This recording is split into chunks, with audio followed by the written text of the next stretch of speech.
What you're looking at right here is the brand new Samsung Galaxy S26 Plus. Essentially the premium Samsung phone you'd buy if you wanted the best but didn't want to spend $1,300 and have 5 camera bumps on the rear. So this phone has a lot to like about it, but after going hands-on with it for a little while, I want to talk about everything that's new, what I liked, and some things that I didn't like so much about this phone. So there's a lot to talk about in this video. Let's start off by talking about the design. Samsung kind of unified the design with the Ultra this year and the other S series, kind of separating them a bit from the less premium phones that they offer, you know, the mid-range phones, for example, which in the past I appreciated that they made them all look pretty similar, but the flagship phones now stand out a little bit more. There's 6 different colors. This comes in cobalt violet, white, black, sky blue, and there are also 2 Samsung.com online exclusives, pink gold, which I actually really like this one way more than I thought I would, and silver shadow, which by the way, you can check out those colors in the links down below. And through those links, you can also pre-order starting today. They are exclusive promo links, so if you go through them when you pre-order, I'll have the details down in the description down below, but usually it's an enhanced trading credit, some extra cash towards accessories, free memory upgrades, and sometimes other things like student and veteran discounts. So check out those links down below if you're interested in pre-ordering so you can save yourself some money.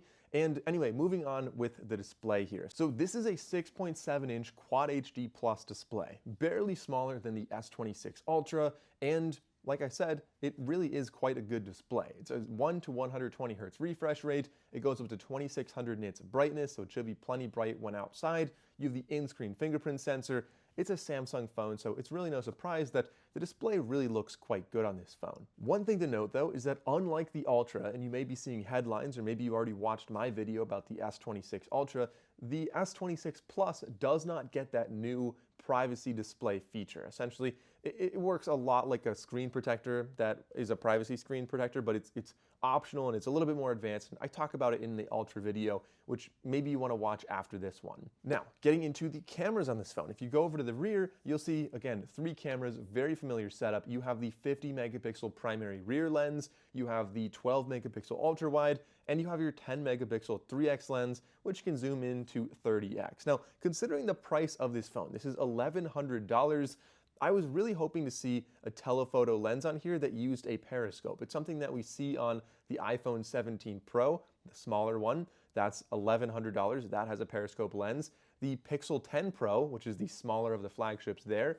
again, $1,000, and it does have a periscope. So I think Samsung is a little bit behind on this phone in particular. Now, it's basically the same camera system we saw on the S26 base model, which I can definitely give a pass there because this is a base model, it's a little bit more affordable. You're comparing that to like the iPhone 17, for example. But this, you're over $1,000, you're well over $1,000, and I was really hoping to see a telephoto lens on here that used that periscope, could zoom in a little bit further. Not everyone uses this as much as I do, but I think the camera hardware could be a little bit improved here. Now, the photos may still be improved compared to last year, and I will be doing testing as soon as I have one in the studio, and the improvement there would mostly be due to the processing because under the hood on this phone, we do have quite a few improvements. So the first thing is the chip on the inside is now the Snapdragon Elite Gen 5 for Galaxy. Long name, but essentially it is the best chip you can get on any Android phone out there, and it's the same chip you're seeing in the Galaxy S26 Ultra. This chip gives you 19% faster CPU for better processing, 39% improvement in NPU for AI-related tasks, and there's a 24% boost in the GPU, which makes it better for gaming and stuff like that, which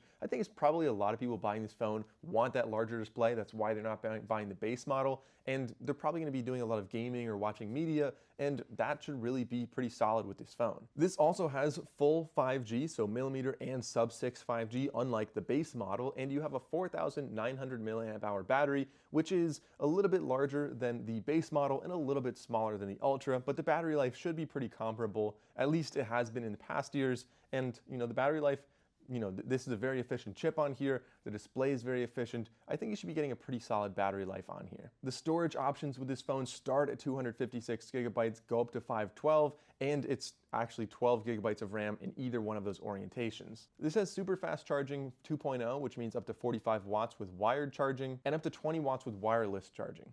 And speaking of wireless charging, this of course does have reverse power share, so you can charge other phones on the back. But one thing that I noticed, which is really interesting, is in the press release that Samsung sent me, one thing they say in there is they list a whole bunch of products that can be used for reverse wireless charging. And unlike previous years, so the S25 and Plus and Ultra, they did not include the Watch 7 series, or obviously the Watch 8 series wasn't out yet, but the Watch 7 series was a huge drawback. You could not charge it on the back of your phone. But now the Watch 7 series and the Watch 8 series are both listed on this press release. So I don't know if it's a little typo, a little bit of a mistake there, but I'm definitely going to be trying this in the studio as soon as I get this, because if they change the reverse wireless charging, and if they are now able to, span that gap with the new biosensor on the 7 and the 8 watches, then that would be huge. I would love to travel with just my phone and just a USB Type-C charger, so I don't need to bring an extra charger for my watch. I would just charge it on the back of my phone like I always used to with older Galaxy watches. Oh, and unlike the base model, this also has Bluetooth 6.0, whereas that one only had 5.4, so subtle future-proofing right there. And of course, this phone and all the other Galaxy phones coming out in the S series are rated for 7 years of updates for security and software, so this should be a pretty solid phone for quite a few years, which, even if you're not going to keep it for quite a few years, means that your trade-in or resale value should be pretty strong on this phone. Now, AI. Obviously, AI, blah, blah, blah. Everyone always talks about that in the keynotes. There are some features, some of them useful, some of them not useful, and there's really maybe 5 or 6 main ones that Samsung talked about with this new phone here. A lot of these are going to roll out to older models as well, but at least right now, looking at what we have, one of them is going to be call screening, which kind of has 2 aspects to it. On one hand, it is going to be useful for literally screening the calls. When you get a call, you can tap on that, it'll give a transcript. It'll basically be an AI voice talking to whoever's calling you, and then you can decide if you want to answer it or not. So if it's an unknown number, I use that feature all the time on Pixel phones, and it's a great way to kind of filter through a lot of calls. If you're in a meeting and your wife calls you, you can screen the call and just say hey, what's up? It's going to be talking, and then it'll transcribe what she's saying, and if she's hey, it's really important, pick up, you can step out of the meeting and take the call. Or if it's hey, I was just calling to ask you what you wanted to do this weekend, then you could right there say I'll talk to you later. So that's one aspect. The other aspect would be more useful for elderly individuals, and this is going to be essentially listening to your call and transcribing it and identifying common trends that are associated with scam calls. So it could be based on numbers that are calling or on what's actually being said. Hopefully help some people avoid some scams so they're not going to the store, buying a bunch of Target gift cards and sending them to some scam center on the other side of the world.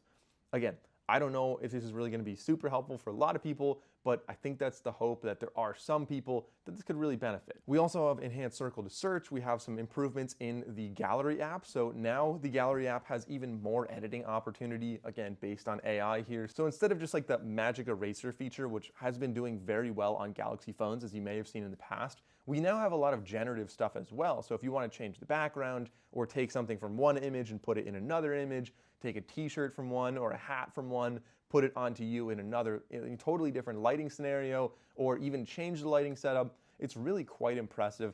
I believe on the back end it's probably using Google's Nano Banana or Nano Banana Pro, and of course that is going to be incredibly powerful. There are also a ton of on-device AI related things in the Gallery app as well.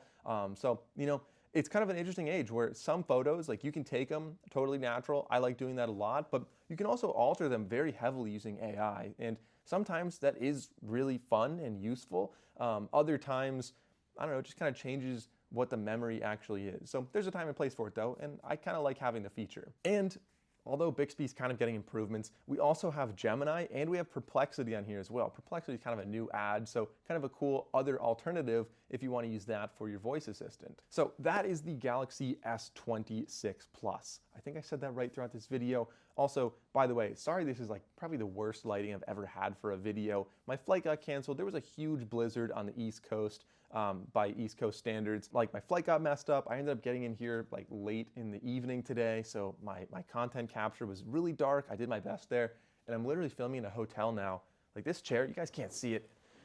It's like a Godfather kind of chair. I don't know, it's kind of funny. Anyway, so check out those other videos. I've got 5 coming out at the same time. We've got the S26, the S26 Ultra. Check out those videos, and I have 2 videos about the Galaxy Buds 4 Pro coming out at the exact same time. So check out all that stuff. I'll put it on screen right here, and I'll see you in those videos.